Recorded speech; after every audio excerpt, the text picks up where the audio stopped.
So we moved over here to our clean spot now. I like to just get my Fusion grease put out onto the paper towel because, as you can see, these tubes sitting in rigs get dirty.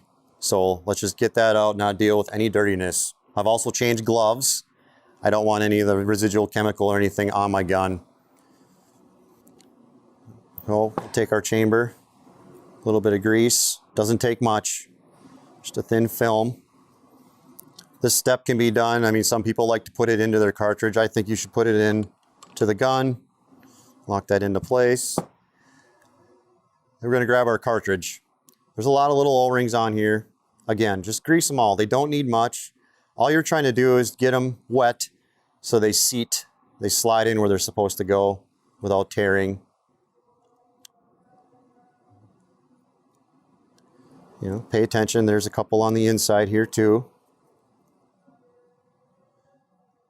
And if you guys want to, and you notice your front O-ring is bad, this is the same as the Fusion Air Purge O-ring. You can pop that out and put a new one in.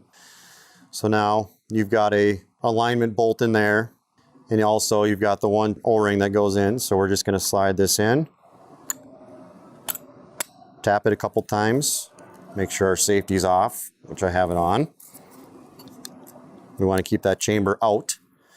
And here's the thing that I do with is I'll take my screwdriver with plastic handle, and I want to tap all the way around this cartridge 3 or 4 times. Make sure it's seated 100%. Yes, your retaining ring is going to suck it in tight, but I'd rather have it tapped in and good to go. So now that we've got that done, we can put our retaining ring on.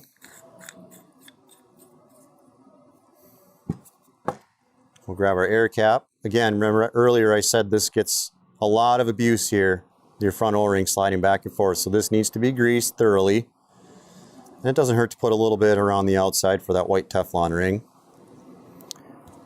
All of this stuff is hand tight. Don't put any wrenches on it. You'll regret it later.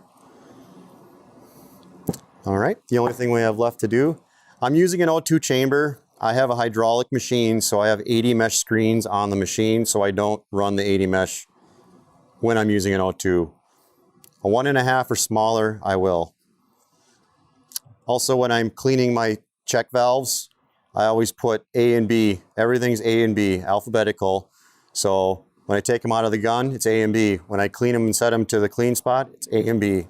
So yes, you can verify which one it is by looking at it, but that just that rules it out.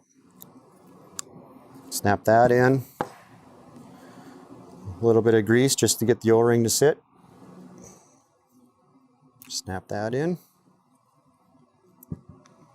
All right, we've got our gun together. It's cleaned out, it's ready to go. The number one thing you need to do is take your gun, bolt it onto your block, and before you turn the products on, I repeat, before you turn the products on, hook your air to it and trigger it 20 times, maybe even 30 times. Just get everything moving, make sure there's nothing in the way that it's not supposed to be, and get everything seated 100%. If you do those steps, you should have a gun that'll last you months at a time. Thank you.